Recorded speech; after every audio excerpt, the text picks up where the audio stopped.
So, hello everyone, how are you all? Welcome to the lecture number 6 of professional ethics. So, up to the lecture number 5, what we have done is we have completed all the residual part of the professional ethics, as well as we have also completed, the what do you say, up to the clause number 6. So, up to the clause number 6, we all know. So, let us just do the quick revision of all the 6 clauses, then we'll proceed with the clause number 7. Now, what is clause number 1? Clause number 1, first of all, we are doing first schedule. Am I correct? We are doing first schedule. In the first schedule, we are doing the part 1. And part 1 talks about the professional misconduct for the members in practice. So, part 1 talks about the professional misconduct for the members in practice. So, professional misconduct for the members in practice, we have done the 6 clauses. Like clause number 1, if you are allowing any person to practice in your name as a chartered accountant and that person is not a chartered accountant in practice and neither your partner nor your employee, in such cases what will happen? As a member in practice, you will be guilty of professional misconduct. Clause number 1.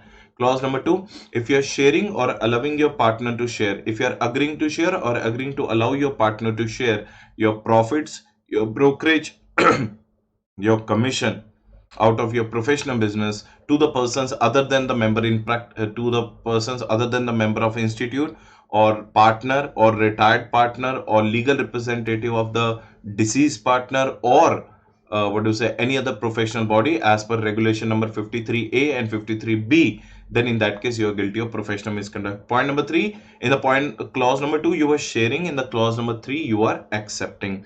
Clause number 4, if you are entering into a partnership with the person other than the chartered accountant in practice and other than those 6 professional bodies which are allowing you, who are those 6? Except MBA and except Bachelor of Architecture, you can enter a partnership with them. You are not allowed to enter the partnership with the outside what to say, accountants or outside India professionals, right? Next one, clause number 5 talks about securing the professional work from a person other than your employee or other than your partner. Am I correct? And clause number 6 talks about soliciting, requesting the work, and so many guidelines we have understood in the previous particular session. Now let us start with the clause number 7.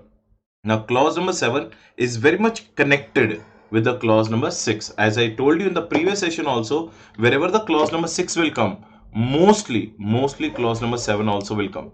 Are you getting the point? There are very rare chances where the clause number 7 and clause number 6 will not come, but mostly wherever the clause number 6 will come, 7 will come, and where the 7 will come, 6 will come. Now let us first understand what is clause number 6. Now basically what is clause number 6 is, clause number 6 says that if you are, clause number 7 says that, what is the clause number 7? Clause number 7 says that if you are advertising. Now let me tell you what is the major difference between 6 and 7. In the 6 you are soliciting. In the 6 you are soliciting. Are you getting the point? In the 6 you are soliciting, but in the 7 you are advertising your professional attainments, your experience, your achievements, your awards. Are you getting? I'm this, I'm that, and all those things. So if you are advertising your professional attainments, if you are advertising your professional attainment, plus if you are using the designation, if you are using the designation other than chartered accountant, if you're using the designation other than chartered accountant below your name, then in that case you are guilty of professional misconduct. So that member will be guilty of professional misconduct under clause number 7. So let me tell you what this clause is divided into. Clause is divided into two parts. If you are advertising your professional attainments, then also you are guilty of professional misconduct. Plus, if your designation, if you're using the designation other than chartered accountant, then also you are guilty of professional misconduct. So let me make it very clear to all of you. Now see, suppose I'm a chartered accountant and I'm a member of parliament also, and I'm a member of what do you say, you can say that member of parliament, member of legislative assembly. So I'm writing in my visiting card and in my letterhead, I'm writing that Rohit Grover, chartered accountant, C. Rohit Grover, chartered accountant, member of parliament. Member of parliament. The member of parliament is nothing but you are, showing to the outside world your professional attainment, that yes, I'm an MP, I'm an MLA.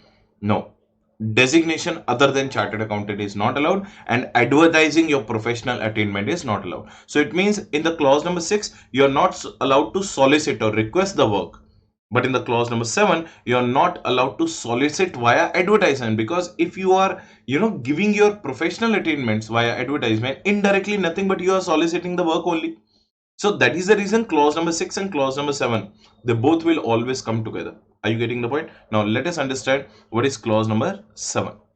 Let us understand what is clause number 7, right? Now, what is clause number 7?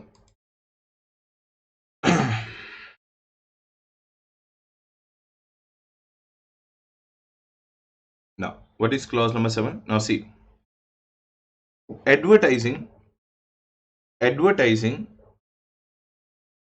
his professional attainments or services, or uses any designation or expression other than chartered accountant on the professional documents, on your visiting cards, on your letterheads or signboards, unless it be a degree of university established by the law in India or recognized by the central government, or a title indicating membership of the Institute of Chartered Accountant of India, of any other institution that has been recognized by the central government or may be recognized by the council. So basically what they are saying, that you are allowed to use the designation other than chartered accountant, but as a suffix to your name.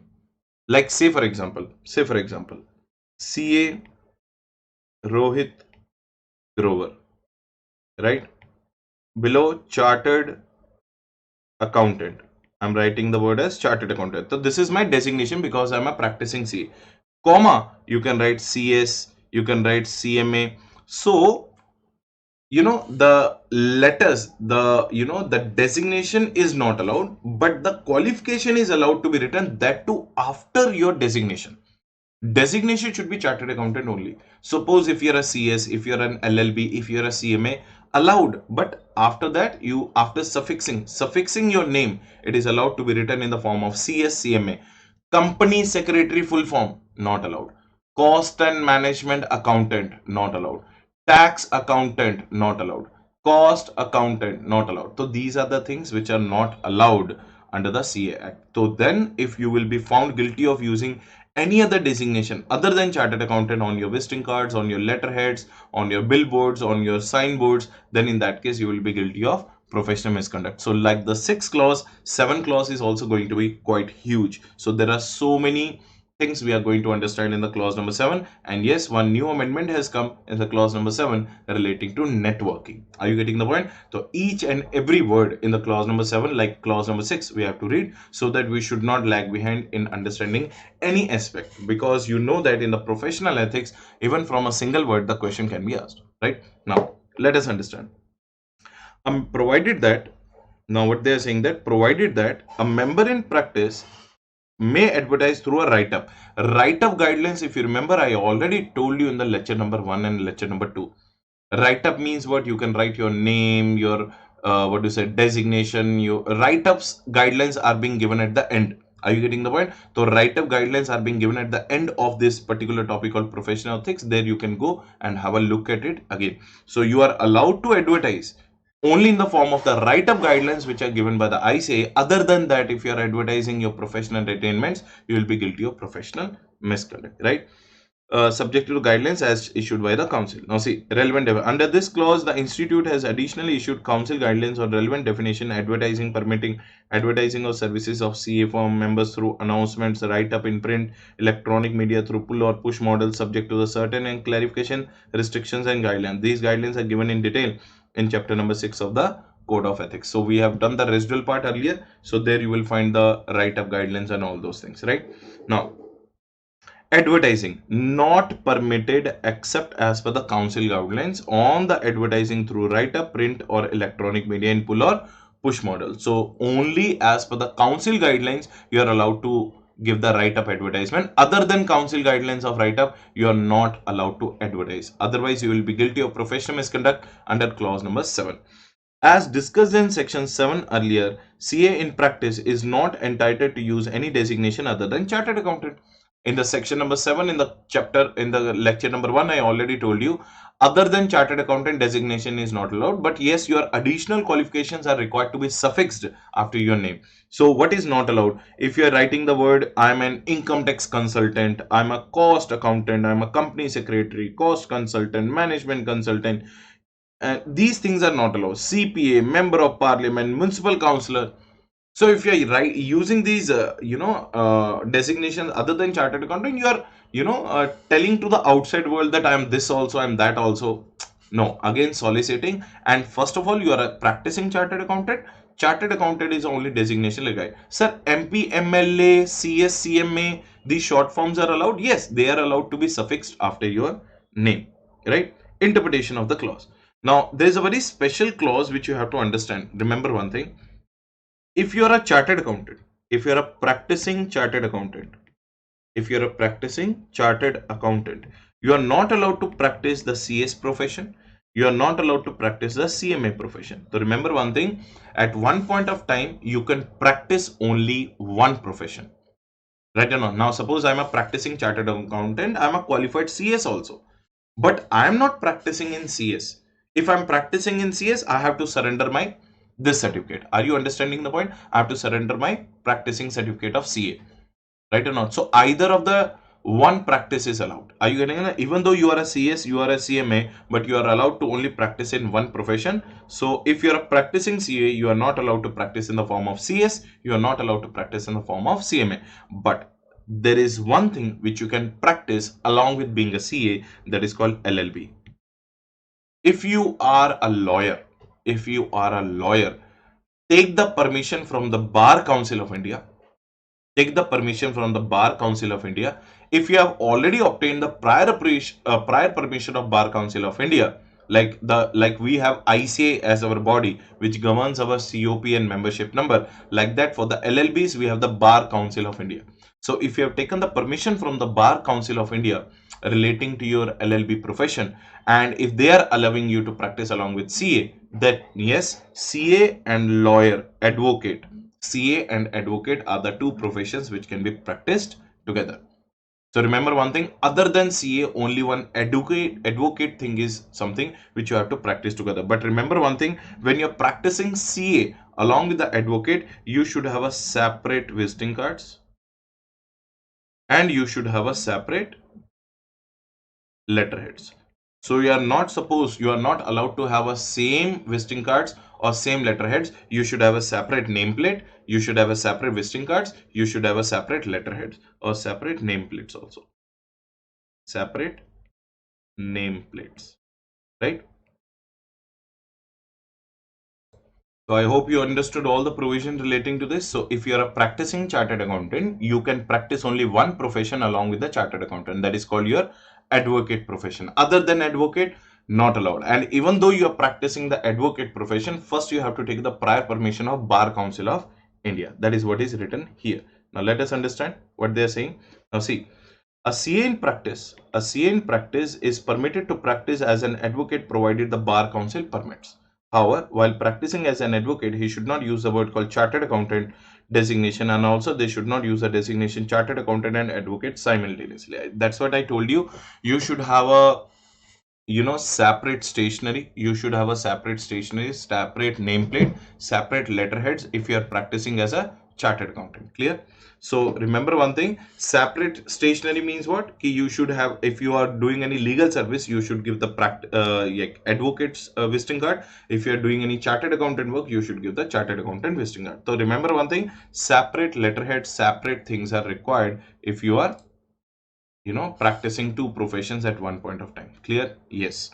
Next, members of the institute in practice who are otherwise eligible may also practice as a company secretaries and cost accountants with the permission of the other institutes. Such members shall, however, should not use the designation of aforesaid institutes simultaneously with the designation of chartered accountant. So as I told you, designation other than chartered accountant is not allowed. CS, CMA, suffixing your name is allowed.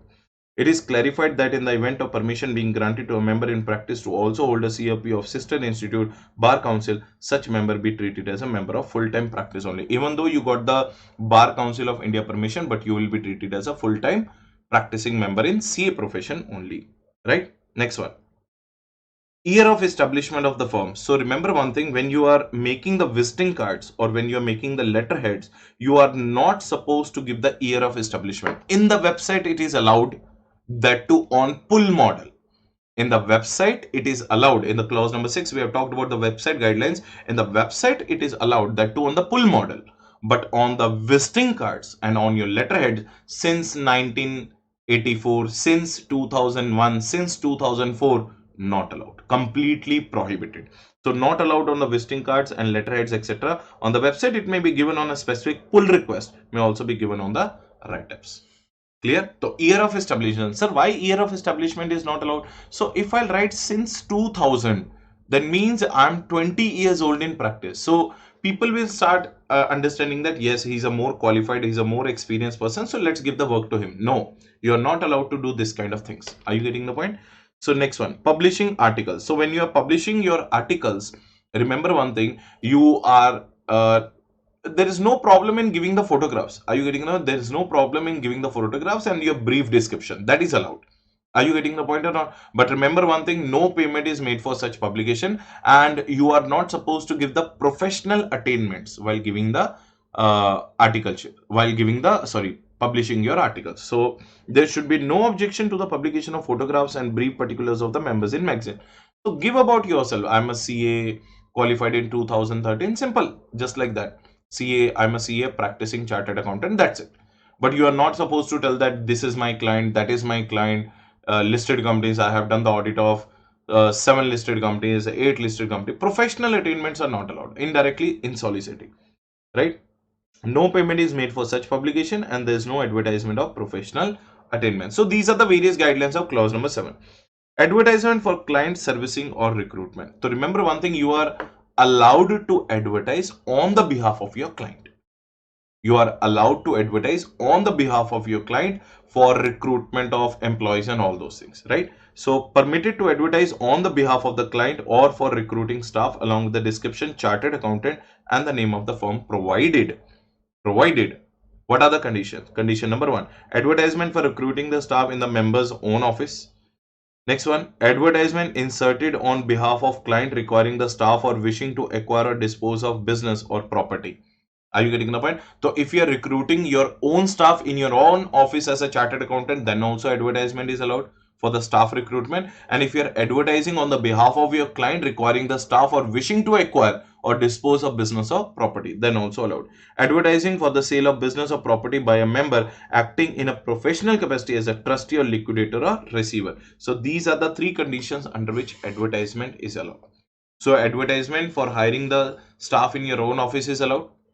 Advertising for hiring the staff in your client's office is required for the purpose of dispose of business or property. Or advertisement is also allowed if you are working as a trustee or a liquidator or a receiver and you are giving the advertisement for the disposal of property. So then you can write your name, you can write your designation, you can write your firm name also. In that case, it is allowed. Remember one thing, these are the rules, you have to keep it in mind, because from the each rule they may ask you one particular question, right? However, such advertisement should not contain any adjective describing firms or members' superiority. You should not write we the ABC and associates having an experience of 20 years above, like that. All those things, unnecessary professional attainments are not allowed.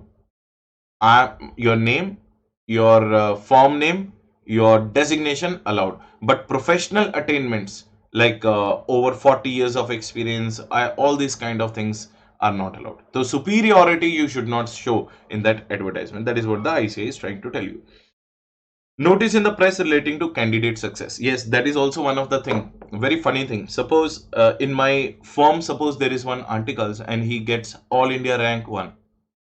So I'm giving an advertisement. I'm giving a newspaper advertisement. The sole proprietor of Rohit Grover and Associates, would like to congratulate AIR1 who have cleared the examination with the flying colors, because we have given him the flexibility in the time to study, and while being in the office also, when the no work was there, we allowed him to study, all those things. So you are indirectly advertising your firm in this kind of thing. You are allowed to give the advertisement. I'm not saying you are not allowed to give the advertisement. You are allowed to give the advertisement relating to your article success, but with a bare statement of facts. We would like to congratulate Mr. A on securing all India rank 1. That's it. Simple. You are not supposed to give we, the 20 years old practicing firm. So these kind of things when you write, which you are indirectly like soliciting and giving the professional attainment, clause number 6 and clause number 7 will be attracted on that. Now see, permitted, that's what I told you. Notice in the press relating to candidate success is permitted, but only the base statement of facts कि we are congratulating. Should not contain any element of undesirable publicity either in relation to the article or audit clerk or employee or the member of the firm with whom he is served. For the local papers publish details of the examination success of local candidates. The candidate details along with the name of the principal firm and town in the principal practices may be published. You can publish your name, designation, your firm. Simple bare statement of fact. We are congratulating All India rank. We are proud to say that he secured All India rank. You are not supposed to take the credit of his success on your firm. Ki we gave him so much of liberty. We allowed him to take a success. No, that is not allowed. Completely not allowed. That is unethical, right? Next point.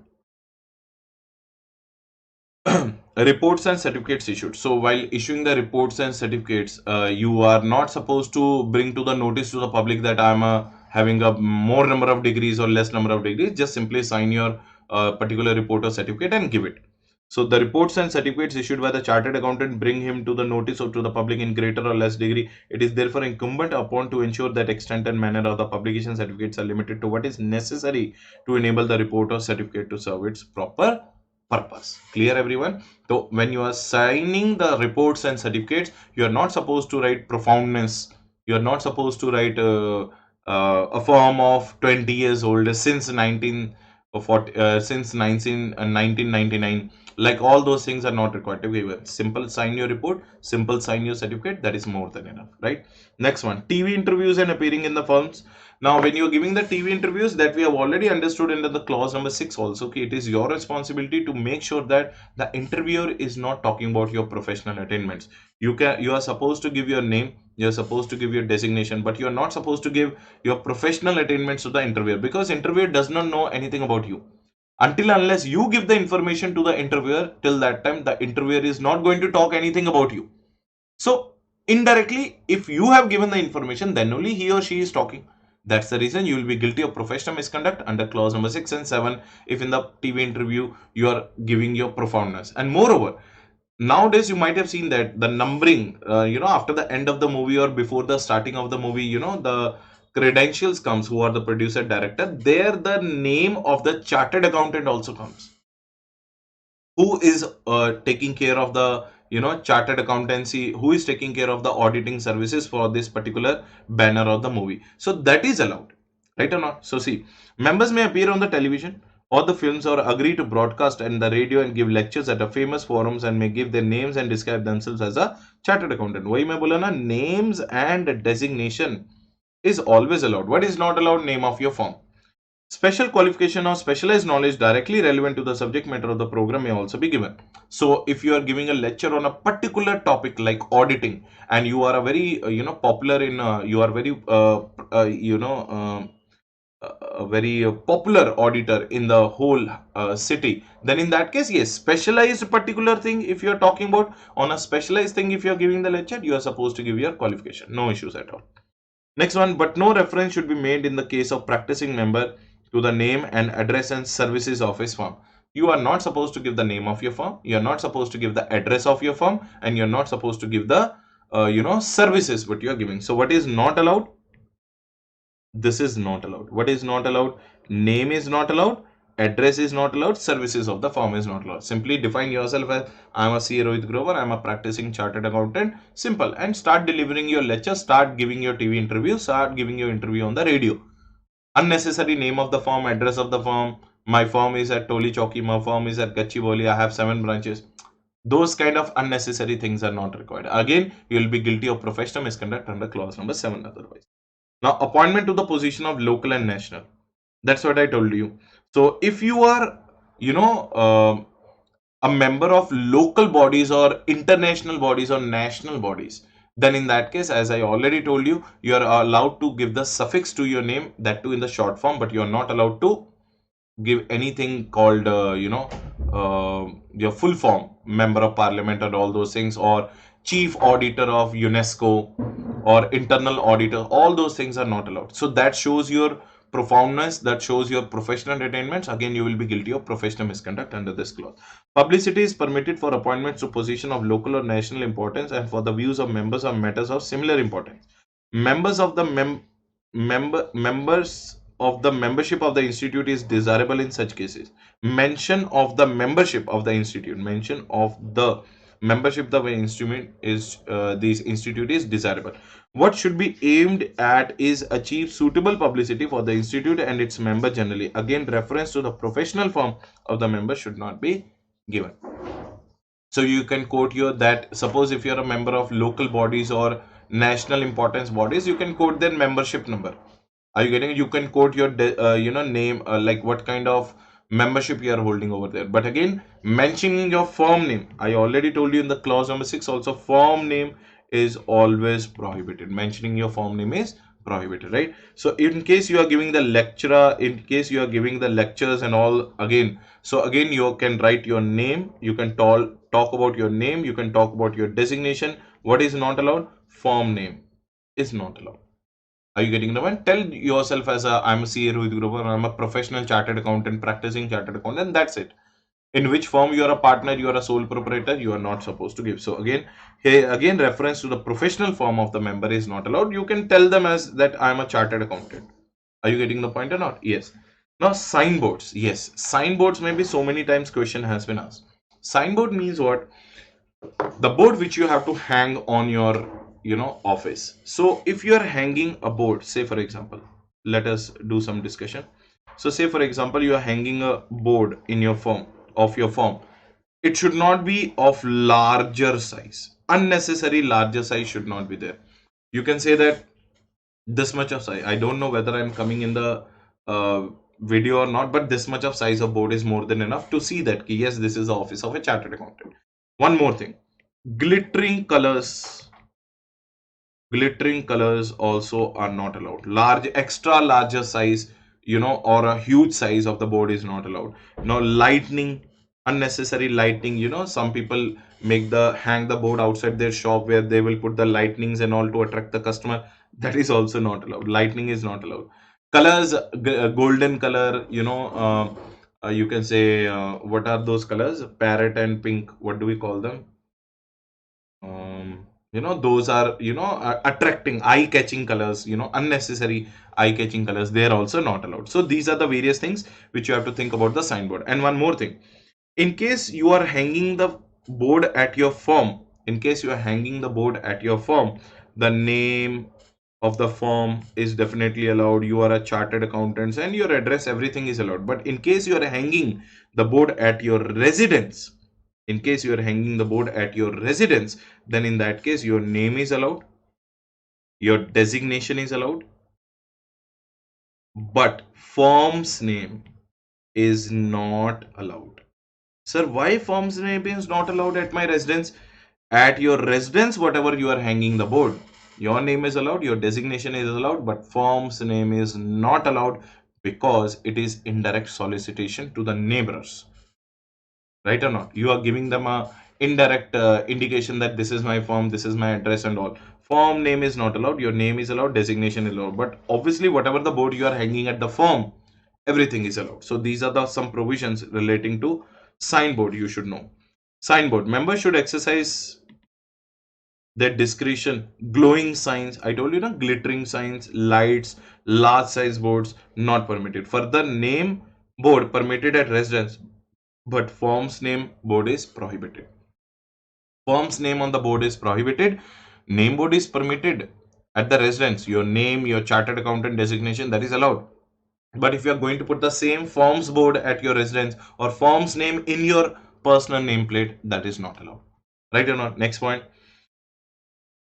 Prospectus for the public announcement. So if you are a director in a company, you are a practicing chartered accountant and you are a director in one ABC company, and that ABC company is going for a prospectus and public announcement, they can write your name and they can write your designation, but they are not supposed to write your name of your firm. So remember one thing, name of the firm, 99.99% of the cases it is prohibited. So members should take necessary steps to ensure that such prospectus or public announcements or public communication do not advertise his professional attainments, and also that prospectus or public announcement or public communication do not directly or indirectly amount solicitation of clients for the professional work by the member. To make sure that when your name and your designation is being provided in the prospectus or the public announcements as a director, make sure that they are not advertising your professional attainments. They are not advertising your professional attainments in that particular advertisement, right? It is advisable for the member that as soon as he is appointed as a director on the board of the company, he should specifically invite the attention of the management of the company to a first aid provision and should request then before any such prospectus has been issued, the name of the member concerned is issued. The material pertaining to the members concerned should, as far as practicable, be approved by him. So remember one thing, as and when you become a director in a company, it is your responsibility to bring the attention of the whole management कि wherever you are going to publish my name as a director, write my name, write my designation. Don't write unnecessary thing कि I'm a 40 years old practicing chartered accountant and all those things. Professional attainments, unnecessary, needless publicity, not required. So it is your responsibility that before anything is being published in this prospectus or the public announcements, you have to ensure that they're not talking anything about your professional attainments, anything about your professional work, right? The use of the expression chartered accountant is permissible. That's what I told you. If you are a director of a company and you are allowing your name to be included in the director, the word chartered accountant is permitted. The word chartered accountant is permitted, right or not? Your name is permitted, chartered accountant is permitted, but your expertise, your professional attainments, your achievements, those things are not permitted. So however, descriptions about advertisement, expertise, specialization, knowledge in any particular field, other appellations or adjectives are not published with this name. Particulars about directorships held by the member in other companies can be given. Name of the firm of the chartered accountant which the member is a partner should not be given. So what is not required to be given? Your experience, your specialization, knowledge in a particular field, your other adjectives are not required to be given. Name of the firm is not required to be given. So that is your responsibility to ensure that they are not advertising unnecessarily your name. So that is called professional misconduct under clause number 7. Now, very important topic we are going to discuss now, networking. So you must have seen that May 2020 this amendment has come in the networking. Actually, it is not an amendment. They have introduced the more provisions relating to networking. First of all, it was introduced in the November 2019, which was applicable for the May 2020. So as we all know that May 2020 exams have not happened, and this time also the exams have been postponed. I don't know whether they are going to be conducted or they are going to be further postponed or not. So no comments on that. But yes, what was applicable for the May has been carried forward to be applicable for the November 2020. So networking related amendment you have to do. So it's going to be another half an hour discussion on the networking relating to clause number 7. After that I already told you in the previous clause, once the clause number 6 and 7 gets over, the remaining clauses are not going to get that much of time. They are quite simpler to be understood. Technicalities are more in the clause number 6 and 7. Next one. Now, networking. First of all, so you should understand what do you mean by network. Now, say for example, EY is there. EY is there. Ernst and Young is there. Now, it has a network, right? So many firms, so many sole proprietorships, so many firms are associated with the EY. So when the EY takes the audit, EY does not sign. Remember one thing, EY does not sign. The firms in the network of the EY, and EY is having so much of network. Like say for example, 1,000 firms have joined the EY. So EY will get the assignment and he will distribute it to the firms. So EY is a network. Under that network, there are so many firms inside that network. So when the EY is signing, EY is not signing. On the behalf of EY, some firm is signing. Are you getting the point or not? Just say EY में SRBC है, Batliwala and all. So likewise in the Deloitte also there, PwC also there, McKinsey also there, KPMG also there. So many firms are associated with these big fours, big five. Are you getting the point? So that is called networking of the firms. So some regulations relating to networking has come that we have to understand point by point. Are you getting the point? Now see. Point number 1. Council has permitted network among amongst the firms registered with the institute. So if you are making a network of the firm, it means EY India, in which so many firms have been registered, they must have registered with the ICA. So EY network of the chartered accountancy firm must be registered with the ICA. The network is neither permitted to advertise nor allowed to use the logo. So no advertisement and no logo. As I told you, logo is not allowed in the website also, but yes, on your visiting cards and on your letterheads, logos are allowed. Right? That we'll understand after the networking. The firm constituting a network are permitted to use the words affiliates or members of. Are you getting the point? So suppose these are the firms. These are the firms which are affiliated. Say for example, Grover and Associates, my firm.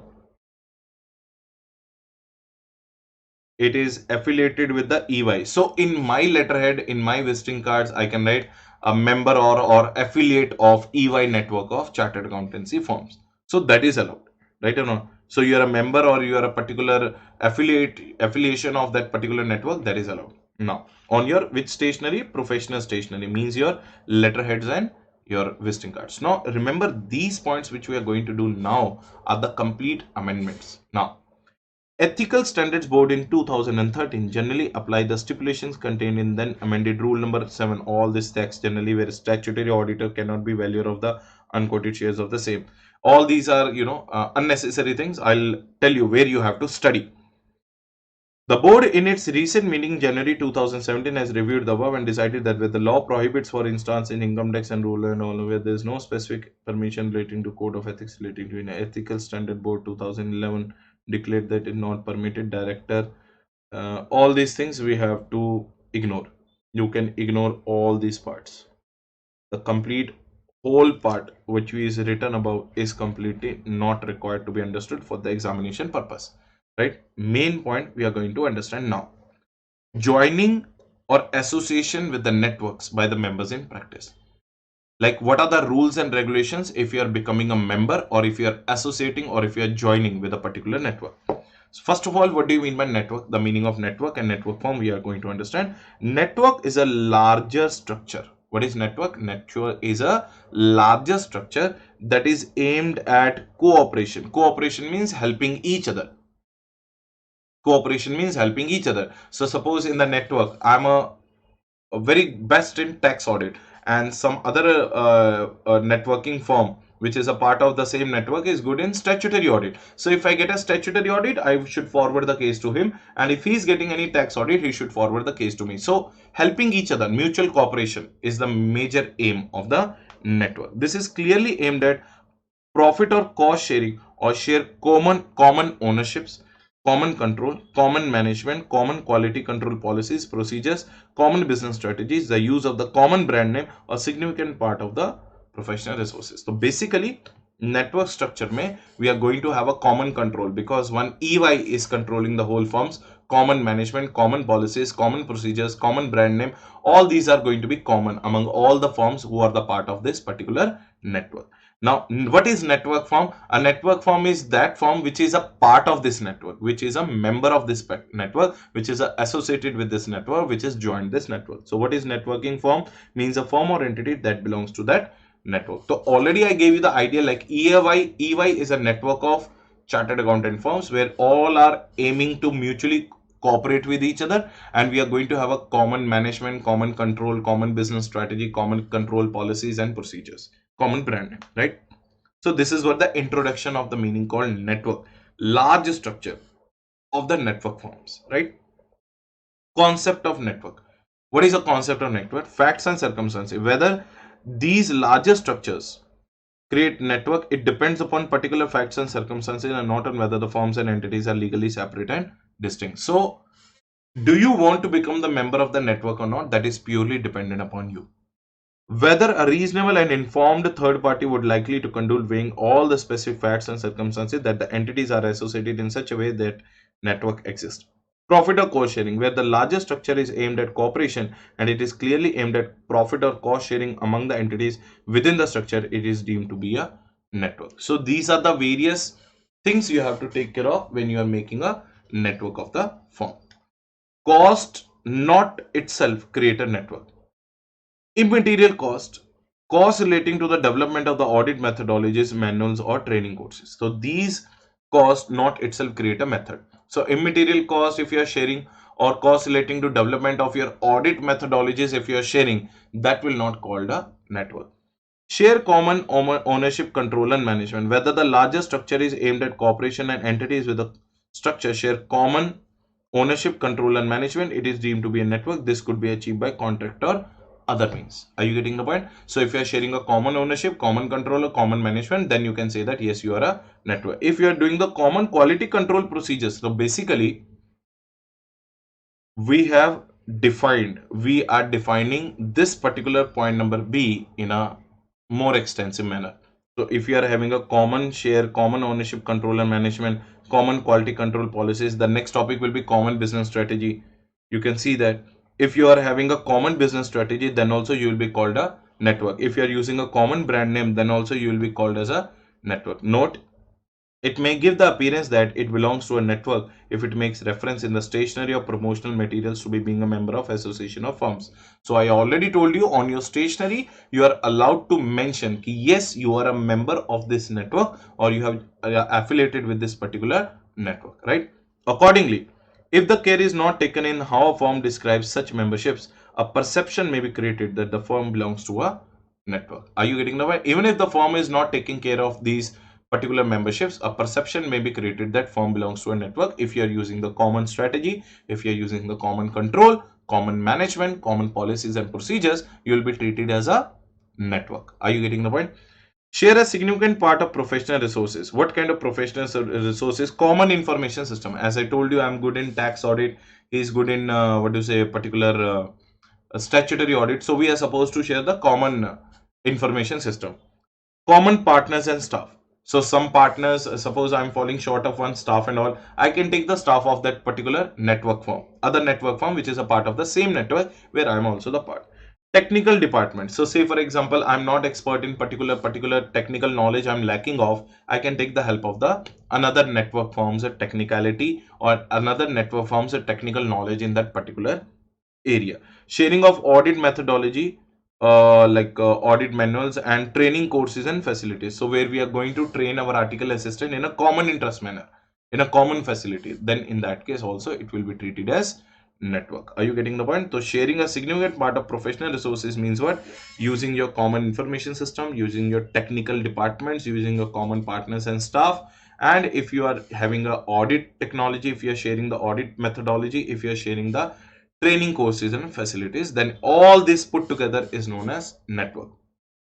What is relevant? They may ask you, like anything they may ask you, like how do you define a particular network? So you can all write a network will be defined by sharing a common control, ownership and management, sharing the common control, quality control policies and procedures, common business strategy, common brand name, and who are sharing the common professional resources, common information system, technology, technical departments, staff, and what do you say, partners, and trainings and facilities and audit methodology, right? So what are the forms of network? Network can be of which types? So what are the types of network? Network can be a mutual entity. Network can be a partnership firm. Network can be an LLP also. A network can be a company also and other entities also. Did you understand the point? So network can be mutual entity. What do you mean by mutual entity?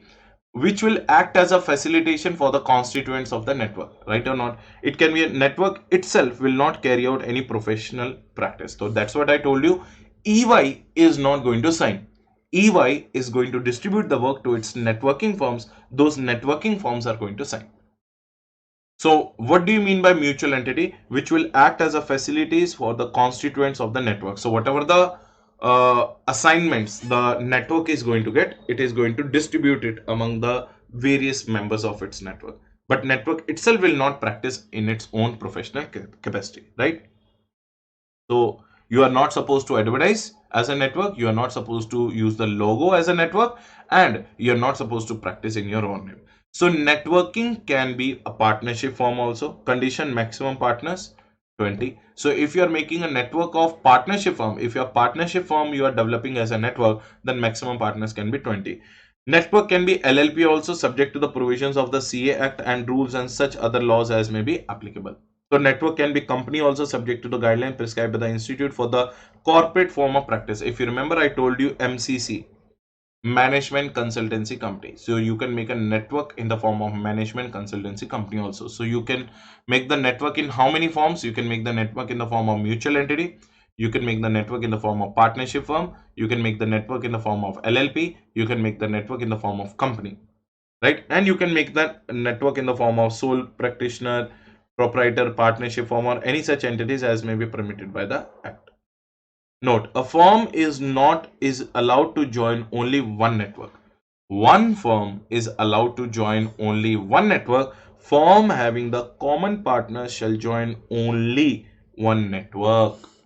Now, suppose Grover and Associates is there. Grover and Associates is there.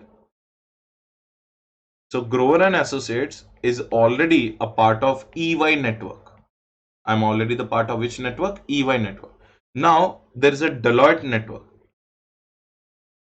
Can the Grover and Associates, which is already a part of EY network, can join the Deloitte? Answer is no. If you are already a part of one network, you are not allowed to be the part of another network. That is what the point number one. Now listen to this very carefully. Second point also. So in the Grover and Associates, Rohit Grover is one partner, and Rohit Grover is also one partner in SK Mittal and Co.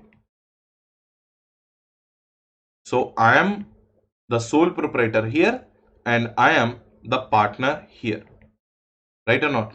Now, if I'm a common partner between the two firms, these two firms also are required to be the part of the same network only. Same network only. Remember one thing, SK Mittal and Co. or the Grover and Associates, where the common partner is there, they are not supposed to be the part of the different networks. They are supposed to be the part of the same network. That is what the point number two. Now see, point number one is what? Firm is allowed to join only one network. That I already told you, I can join only one network. Second thing, firms having the common partner shall join only one network. That is also I told you.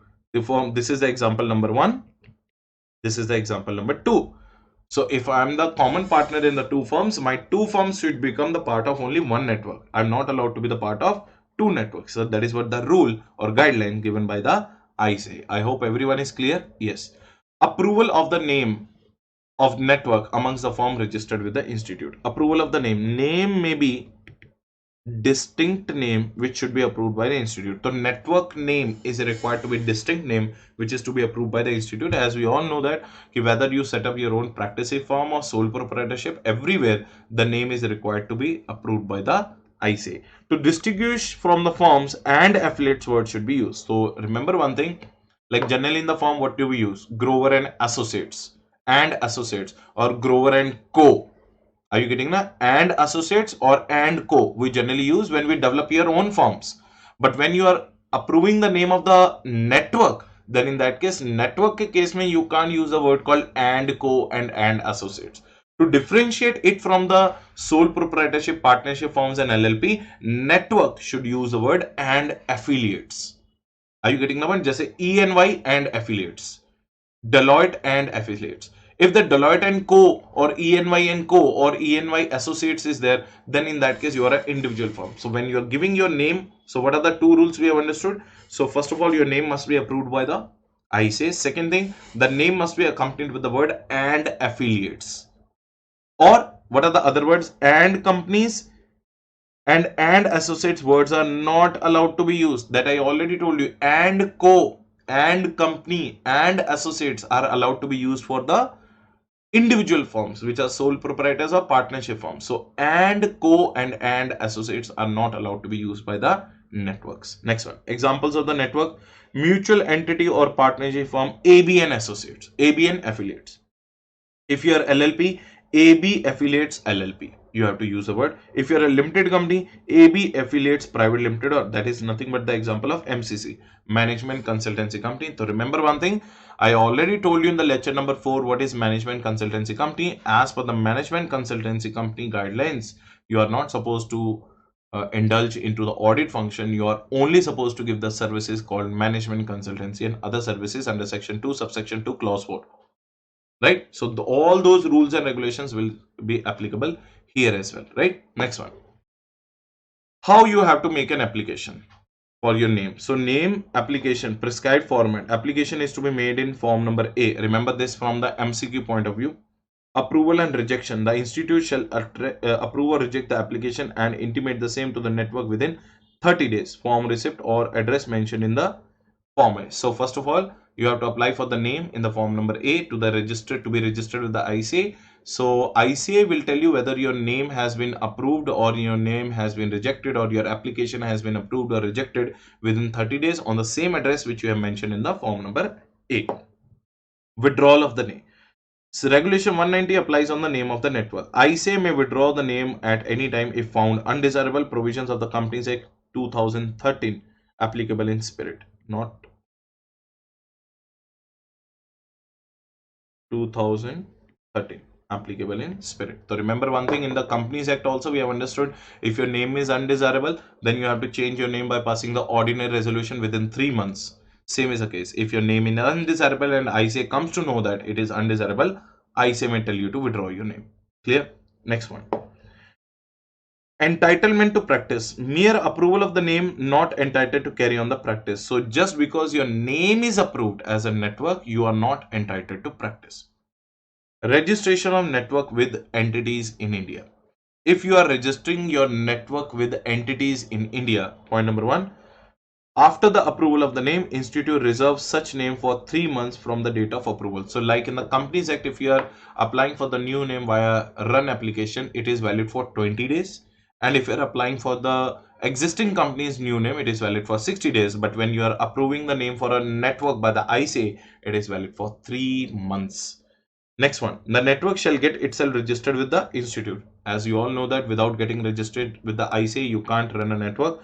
By applying in the form B within the period of 3 months, it is mandatory in nature. So for the name approval, form number A, for the registration with ICA, after getting the name and after constituting a network, you have to register with the ICA in form number B. So these are the some of the MCQ questions which you have to remember for the examination purpose, right? Cancellation. So on the expiry of the set period, your name will be cancelled if you have not obtained or not utilized the name of the network within a span of 3 months. Otherwise, like same ways, if you do not incorporate your company within 20 days of the name reserve, name will be open for the public. Same way, your name will be cancelled if you're not. If different Indian firms are networked with a common multinational accounting firm, they shall be considered as a part of network. So that's what I told you. EY is a multinational accounting firm and Indian firms are becoming the part of EY, then in that case they will be treated as a part of a network. There's no problem in that. Listing of network with entities outside India. Now this was a listing of the entities in India, and now it is listing of the networks with the entities outside India. Filing of declaration with the institute. So if you are listing your network with the entities outside India, you have to file a declaration with the institute by authorized representative of the Indian members firm. Members constituting the network in the form D within 30 days from the date of arrangement. The day when you have entered into the contract with outside India entities, then in that case you have to inform the ICA within 30 days from the date of that arrangement. So in your network, if the outside India entities are becoming a part, listing of the network with entities outside India. Are you getting the one? Entities are outside India. You are not listing outside India. Entities outside India are listing in that particular network. Then in that case, we have to inform to the ICA in form number D within 30 days from the date of arrangement. So what was form number A? Form number A was for the approval of the name. Form number B was for the registration, and name is available for 3 months. And yes, in case the outside India entities are becoming the part of your network, then in that case, Indian firm's representative must make an application to the ICA in form number D within 30 days. Clear? Yes. Can join only one network, as we all know that. one entity can join only one network. Entities as permitted by the Act, example, proprietary partnership form a LLP, provided they can join only one network, and firms having common partners shall join only one such network. That we already know. Change in the constitution of registered network. So now suppose you were an LLP and now you are changing into company, or you were a partnership, now you're converting into LLP. So if you're changing the constitution of your registered network, then what is the procedure? On account of any entity into exit from, on account of any entity into or exit from the network, the communicate to the institute in form number C within 30 days. So say for example, new partners are becoming the part of your network, or some partners are leaving your network. So any kind of changes, either increasing the network or decreasing the network, either joining, admitting, or retiring, in both the cases, form number C is a form number you have to file with the institute within 30 days of such change. Now what are the forms we have done? Form number A we have done, form number B, form number C, form number D in the network topic. Am I correct or not? So still clause number 7 is only going on, and approximately you can see that 1 hour is over. So that's why these clauses are required to be done in a very deep manner. Form number A for the name reservation. Form number B for the registration with ICA. Form number C if any changes up or down with ICA. So name reservation is available for 3 months. Registration you have to carry out with the ICA. There is no time period for the registration to be carried out with the ICA. Yeah, form number B 3 months. Form number A, name is available for 3 months and registration is also within 3 months, and this is within 30 days. And form number D, in case you are entering into, in case you are listing of the networking firm with the entities outside India, then form number D with the ICA again within 30 days. Correct? So these are the some provisions relating to networking, right? Change in constitution, C. That's what we have done. Ethical compliance. So applicable ethical requirements prescribed by the ICA. Independence, that we all know. It is one, if the one form of the network is the statutory auditor of an entity. If one form of the network is a statutory auditor of an entity, the associate firms directly or indirectly should not accept any internal audit or bookkeeping or other such assignment. Obviously, now it's a very simple thing. You are a part of EY network. Like say for example, you are a part of EY network. In the EY network, two are there. ABC and Co. One is a part form of the EY network, and PQR and Co. ABC and Co. is already doing the statutory audit of Reliance India Limited. And PQR Limited has accepted the internal audit of Reliance India Limited. No, that is not allowed, because both are the part of common network. Both are the part of which network? Common network. So if you're a part of a common network, if one firm is already doing the statutory audit of a one particular entity or a company, then the other firm of the same network, directly or indirectly, shall not accept any kind of internal audit, shall not accept any kind of bookkeeping. No, nothing you are allowed to accept. No management consultancy and other services are also allowed. So if one form of the network is a statutory auditor, then the associates, means what, other forms of the same network, directly or indirectly, shall not accept the internal audit, bookkeeping, or such other professional assignments which are prohibited for the statutory audited firm. Section number 144 wala. All those list of like activities you are not supposed to take. Guidelines of the ceiling limit on non-audit fees. Applicable network firm who is doing statutory audit, same as mentioned in the notification, for the other firms of the same network collectively 3 times of the fees payable. What do you mean by that? Now see, guidelines of the ceiling limit on non-audit fees. Network firm which is doing the statutory audit fees as same under the notification. If you remember in the lecture number 4, I already told you the notification, 40% of the total wala notification. For other forms of the same network collectively, 3 times of the fees payable maximum. That is a ceiling limit. Say for example, one network firm which is doing the statutory audit, say for example, it is taking 40 lakhs. And there are total other network firm, 12 other network firms in that particular network. They collectively should not get more than 1.2 crores. That is 3 times of 40 lakhs. That is a ceiling limit. So if the one statutory if one statutory auditor of the network is already taking one particular audit fees, the other network firms in that particular network collectively should not get more than 3 times of that fees, right? Next one. In case of rotation of the firms prescribed, no member of the network can accept appointment in place of retiring auditor of the network. So yes, so if in the network one of the firm is, now say for example, let me give you the example. Suppose EY network, same example we'll take. Suppose EY network.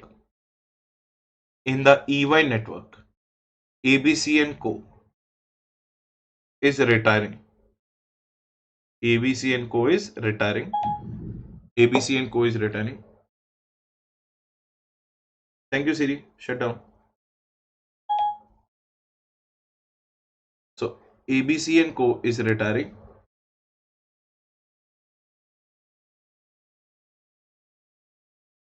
Thank you, Siri. Please shut down. Okay. So if the ABC, just wait, give me 1 second. So suppose ABC and Co is a retiring auditor and PQR and Co wants to accept it for the same. ABC, a retiring auditor of Reliance India Limited. Can PQR accept it? No. The other network firm belong to the same network cannot accept the audit or assignment if the other firm of the same network is already a retiring auditor. That is what is being written. So no member of the network can accept the appointment in place of the retiring auditor of a network. Advertising by network may advertise as permitted by the guidelines of the institute, may use the network firm on their professional strategy. Right or not? So next point, consent of the client. Effect of registration on the network with the institute deemed to be a public notice to the network, and therefore consent of the client will be deemed to be obtained. Right? Framework for internal bylaws of the network. Appointment of a managing committee from amongst the managing partner. Terms and conditions. Minimum and maximum number of members. Administration of the network. Contribution of membership fees to meet the cost of the administration. Identification of responsible partner of the firm.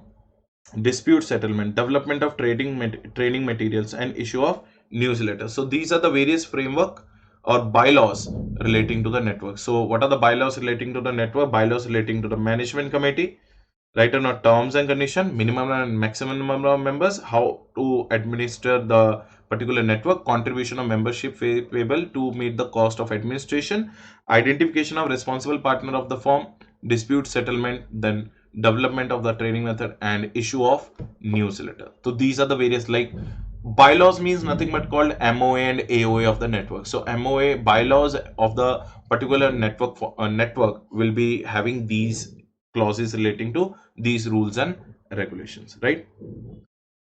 Next one, development and maintenance of the database, appointment of the technical director and library, right? So next point is these clauses are illustrative, right? Next point. Repeal and saving. What do you mean by repeal and saving? What do you mean by repeal and saving? The erstwhile rules, guidelines of the network issued by the institute stands repealed from the date of commencement of these guidelines. Repealed means what? Those guidelines of the networks which were earlier issued by the institute before these new guidelines are cancelled. They are repealed. They are revoked. They are no more in applicability. Did you get that? That is what you mean by repealment, right?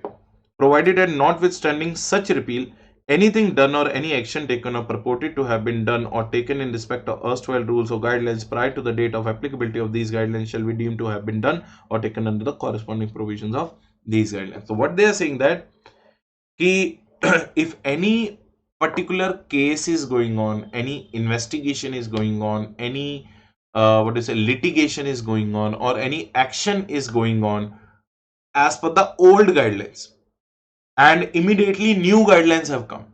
So those actions which were continuing when the new guidelines come, they will still continue to be there in the new guidelines. Means what? New guidelines are going to replace the old guidelines. New guidelines are going to replace the old guidelines of the network. But the new guidelines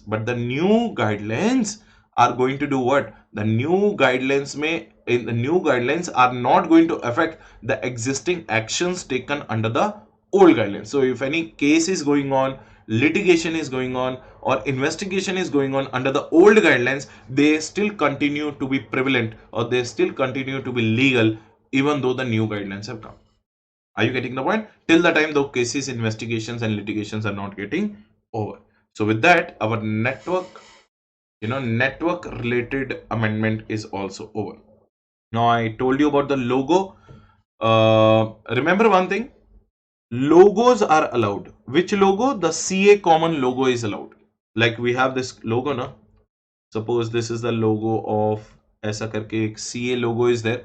So CA logos are allowed to be used in your visiting cards and in your letterheads, but logos are not allowed to be used in the website, right? Second thing, sir, photographs are allowed in the visiting cards and letterheads? No, photographs are not allowed in the visiting cards and letterheads, but in the website it is allowed passport size photo. But in the visiting cards and letterheads, you can mention the QR code, especially in the visiting cards, you can mention the QR codes. QR codes nothing but to get to know about your services and all. Are you getting the point? So see, further via clarification whether the chartered accountant in practice can print their photographs on the visiting card, the Committee on the Ethical Standard Board has opinion that mostly the business card print the photograph on the visiting cards for promoting the business and soliciting client. As such, it is not permissible for the chartered accountants in practice to print their photographs on their visiting cards. Next point. However, a member in practice is allowed to print quick response code on the visiting card provided the codes does not contain information that is otherwise permissible to be printed on a visiting card.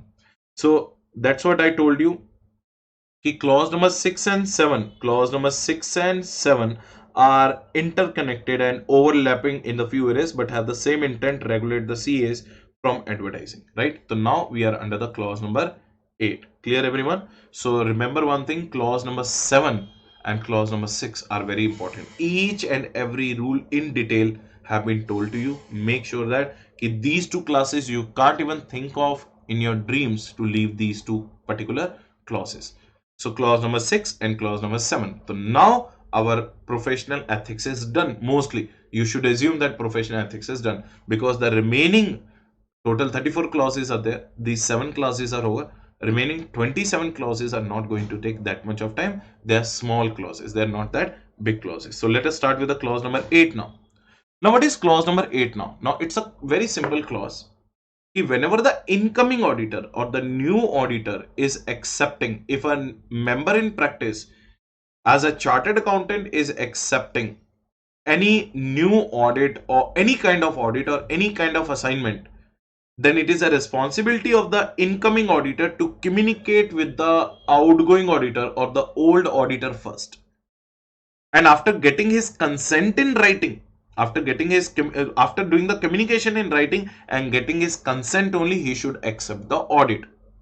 So if a member in practice is accepting any kind of audit which is carried out by the another chartered accountant without communicating with him in writing, in that case you are guilty of professional misconduct. So basically what I'm trying to tell you is incoming auditor must communicate in writing with the outgoing auditor before accepting. That is called before accepting audit assignment.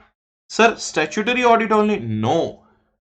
Any kind of audit assignment, any kind of report issue, any kind of certificate issue. So let me tell you one thing.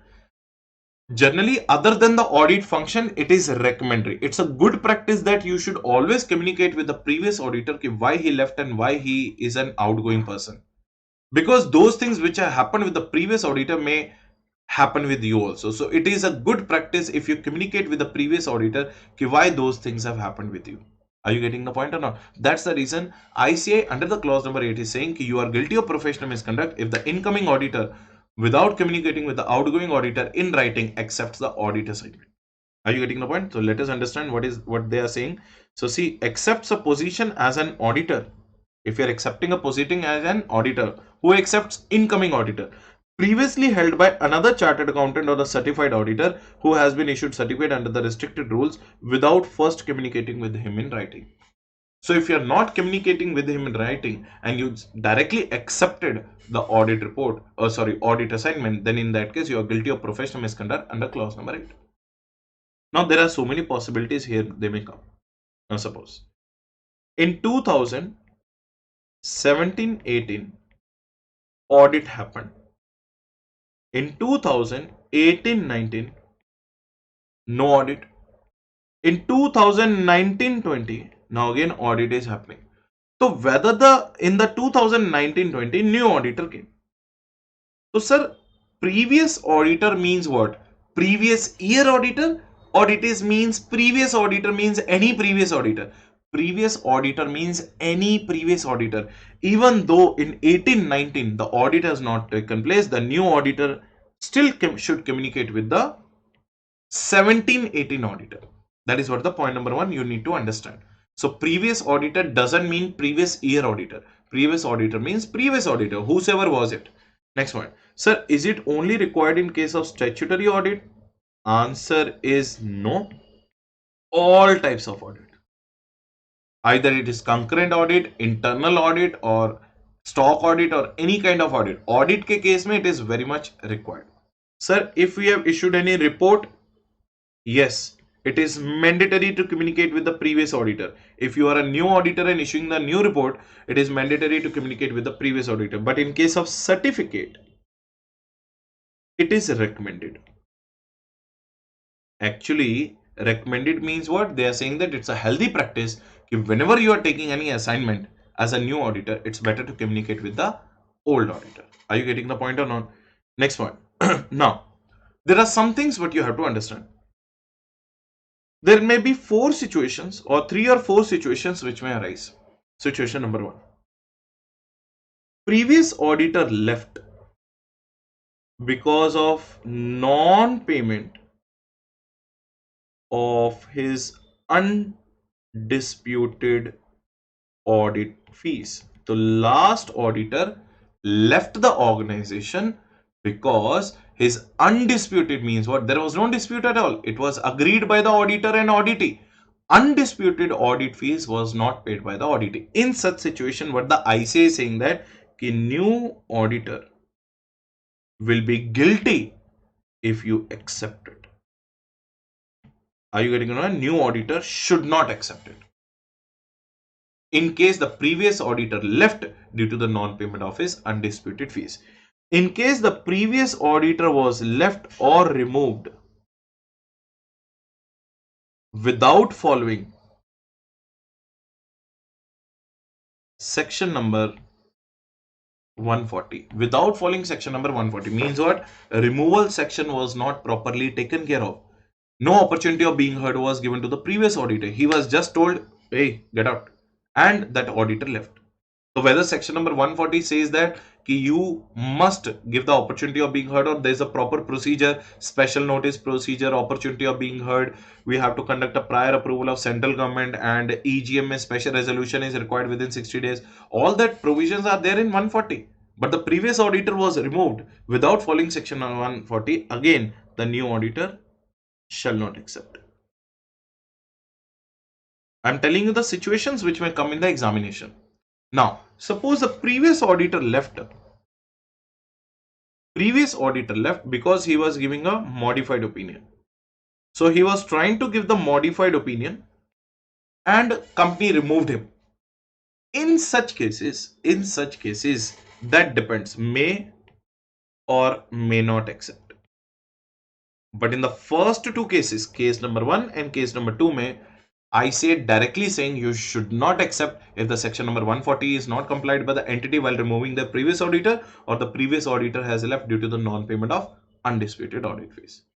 Right? Now, next, previous auditor left due to the modified opinion. He was about to give the modified opinion, but company thrown him out. You may or may not accept. That depends upon your thinking. I say is not forcing you not to accept. That is a case number 3. Case number 4, undercutting of the fees. Previous auditor left because company told him to reduce his audit fees. Now here there is one judgment which you have to understand. Here also auditor may or may not accept. Here also auditor may or may not accept. Sir, why?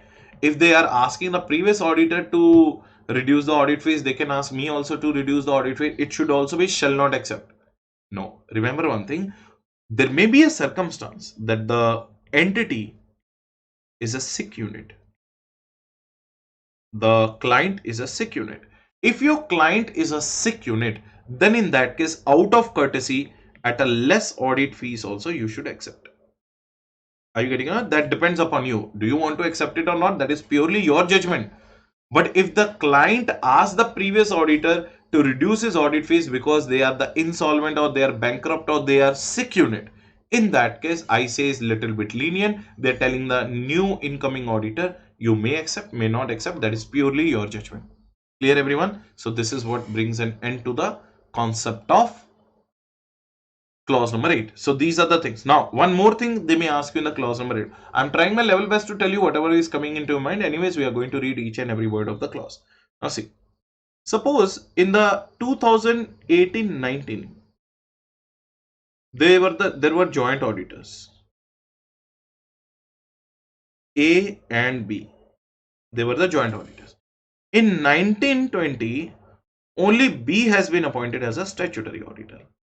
So last year A and B were the joint auditors, but in 1920 B has been appointed as a statutory auditor. Now my question is, even though last year B was a joint auditor, still B has to communicate with the previous auditor? Answer is yes. Because last year he has not done the audit alone. He has done the audit with the A. So in such case also you have to communicate in writing with the previous auditor. So these are the various things you should know about the clause number 8. That's it. So clause number 8 is not that big. It's a very small thing. So as per SA 200 basic principles governing an audit, audit is an independent examination that they have given us. That we know. Previous auditor. The term previous auditor means immediately preceding auditor who held similar assignment comprising of similar scope of work. For example, chartered accountant in practice appointed for the assignment of physical verification of inventory of the raw materials, space, stores and finished goods before the acceptance of appointment must communicate with the previous auditor being a chartered accountant in practice who was holding the appointment of physical verification of inventory raw material. So same assignment if you are holding. One more very important point here also. If the last year auditor was statutory auditor and you have been appointed for internal audit, in this case not required, because both the assignments are different. In case of same assignment, so last auditor was taking care of statutory audit and you are also taking care of statutory audit, in case of same assignment, communication clause will get attracted. Clause number 8. Clear? So yes. So that's what they're giving the example. Last year chartered accountant was appointed for the physical verification of inventory raw material and the new auditor is also appointed for the physical verification of raw material, store, finished goods. In such case, same assignment. So yes, it is mandatory that communication should take place. The mandatory communication with the previous auditor being a chartered accountant required, even in case the previous auditor happens to be the auditor for the year other than the immediately preceding year. That is what I told you this point. Suppose in between 1 year audit has not taken place, in between 1 year audit has not taken place, in that case also you have to communicate. The previous year auditor need not necessarily be the preceding financial year auditor. It can be previous to previous year auditor. But remember one thing, to you it should be preceding. Reports and certificate. I already told you if you are issuing the reports then it is mandatory, but if you are issuing the certificates then in that case it is being told that it is a healthy practice to communicate. Recommendatory. As explained, guidance notes on the audit report and certificate or special purpose. Certificate is a written confirmation of accuracy of facts stated. We know that what is the difference between certificate and report. A report is all about expression of opinion and certificate is all about certification of facts. Report on the other hand is a formal statement usually made after inquiry, examination or review. Under the report includes a reporting under auditor's opinion. Thus, when a reporting auditor issues a certificate, he is responsible for the factual accuracy of what is stated in. On the other hand, where a reporting auditor gives a report, he is responsible for ensuring the report is based on the factual data, that his opinion in due accordance with the facts and that is arrived at by the application of due care and skill. So basically in this paragraph they are telling you the difference between report and certificate. So what is a report? Report is all about expressing an opinion. In the certificate you certify the factual data. In the report you express an opinion on the basis of the factual data. That is a major difference, right? Next point. Undisputed audit fees, I already told you. In the case of undisputed audit fees, if it has not been paid, then in that case, auditors should not accept. Council has explained the provision for audit fees. Accounts assigned by the both auditor or auditor shall be considered as undisputed fees. So I already told you, if the previous auditor left the assignment due to non-payment of undisputed audit fees, then to ICA is directly saying you should not accept, otherwise you will be guilty of professional misconduct. But in case of sick unit, I already told you, you may accept it. You may accept it if the entity was a sick unit, because out of courtesy you may cut your audit fees. Professional courtesy coupled with the opportunity to know the reasons for the change in order to be able to safeguard his own interest, maintain independence, and auditor should communicate with the existing auditor. So they are saying that it is professional courtesy that the incoming auditor should communicate with the previous auditor so that he can understand was there any unethical thing happened to the previous auditor which may happen with him as well or not. Right? Next one. The professional reasons for not accepting the audit would be non-compliance of section number 130 and 140. So I told you 140 only, but non-compliance of section number 130 and 140 means what? If the previous auditor was not appointed properly and if the previous auditor was not removed properly, then in that case you should not accept. Non-payment of undisputed audit fees, I already told you, which was already decided by the both auditor and auditee. If that has not been paid, you should not accept the audits.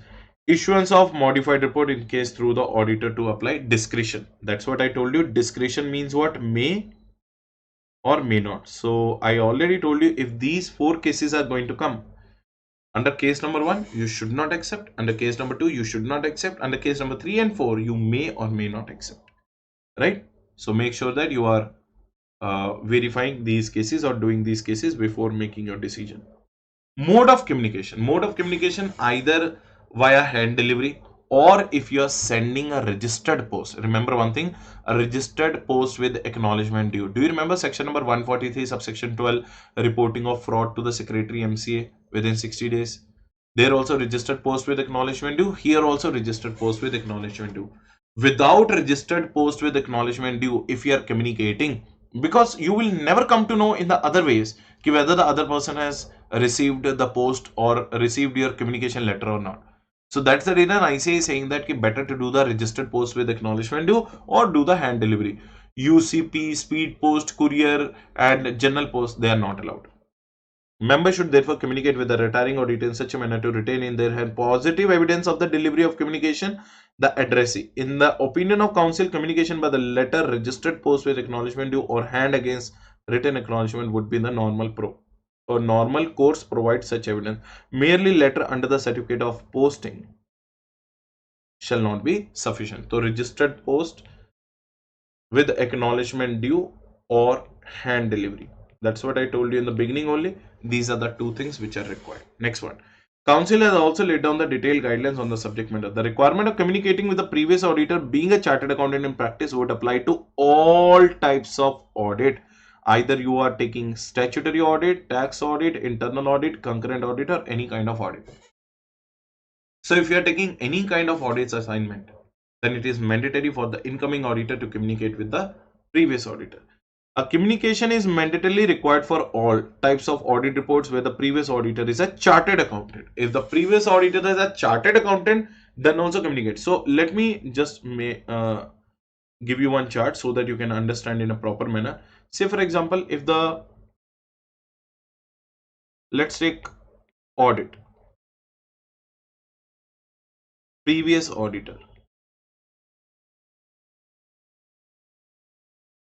So last year. So say for example, last year was same audit, then mandatory. If you last year auditor was statutory auditor and you are a statutory auditor newly appointed, then mandatory. But if the last year audit was not there, it was other than audit, other than auditing services. Say for example, you can say that a report or sorry, you can say that only verification of something, then in that case it is recommended. If the previous year auditor was a chartered accountant, then the mandatory.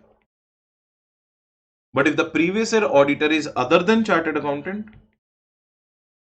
then in that case they are saying healthy practice is recommended.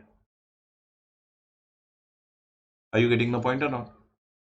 So and if the last year was, if the last year was report, if the last year you have issued a report, and in case of report it is always mandatory, but in case of certificate it is recommended. So these are the some of the things you can understand in any manner. So this is what is going to be discussed in this particular paragraph. For certification it would be healthy practice. I told you now, it is not mandatory, it would be healthy practice, right or not? In case of assignment done by the other professional, again it is healthy practice. That's what I told you on the right side just now. If the other than chartered accountant is there, healthy practice means discretionary, it is recommended. Although the mandatory requirement of communication with the previous auditor being chartered accountant applies in the uniform manner to audits of the both government and non-government. Either you are the incoming auditor of a government entity or a non-government entity, everything is same. Yet in case of audit of the government companies in the branches, if the appointment is made well in time to enable the obligation cast under this clause to be fulfilled, such obligation must be complied with before accepting the audit. Acha, sometimes they may ask you the question ki you accepted the audit on your client's request because client was in hurry. Client told the new auditor, please accept the audit. Client was in hurry. And by mistake, it skipped out of your mind ki you have to communicate with the previous auditor. Just before signing the audit report, you understood that yeah, communication is required. Now, before signing the audit report, you have sent the communication in writing to the previous auditor.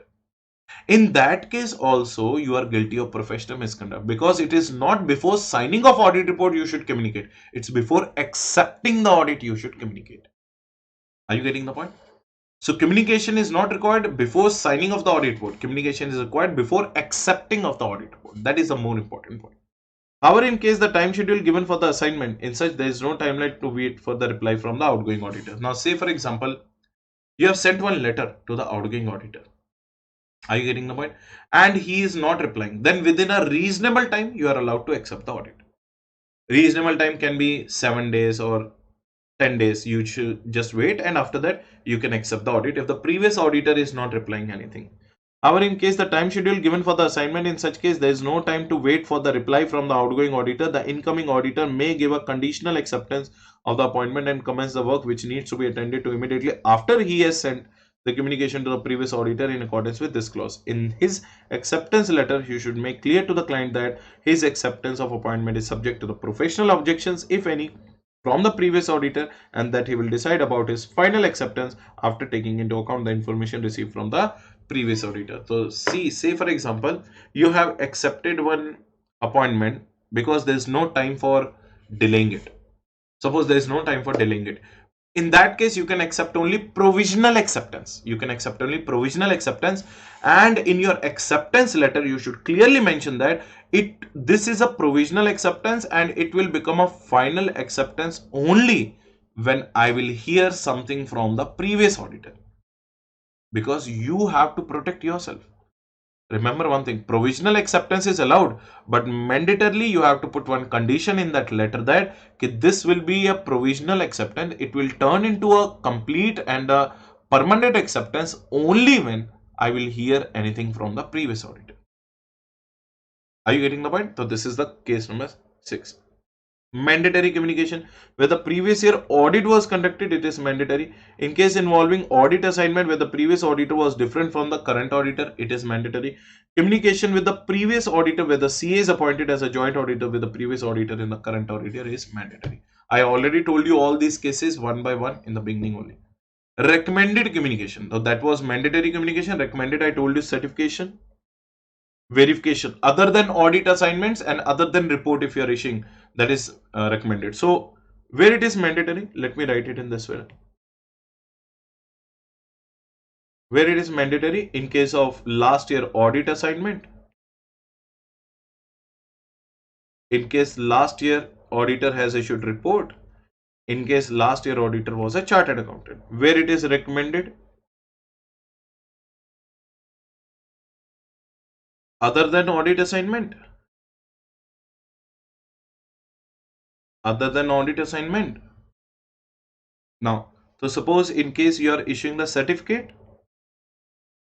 then also it is recommended. In case it is other than CA, then also it is recommended. So recommended means what? Healthy practice. Recommended means healthy practice. So you should better do it, right or not? Next point. Outgoing auditor is responsible to promptly respond.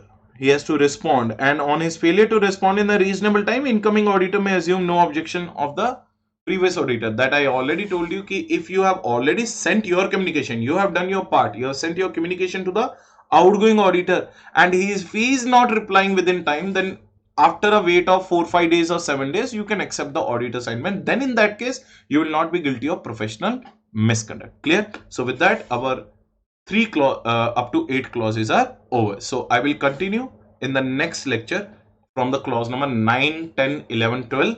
So in the next lecture, we are going to reach to the schedule number 2, because I told you that clause number 6 and 7 are only required to be done in an extensive manner. Remaining clauses are quite easy, but remembering the clauses is very important. So before ending the lecture, let's remember all the clauses. Point number 1, allowing anyone to practice. Point number 2, sharing. Clause number 3, accepting. Clause number 4, partnership. Clause number 5, securing professional work. Clause number 6, soliciting. Clause number 7, advertising the professional attainments with networking environment. And clause number 8, non-communication with the previous auditor. In all these cases, if you're a chartered accountant in practice, you'll be guilty of professional misconduct, right? So I'll see you in the next lecture. Thank you.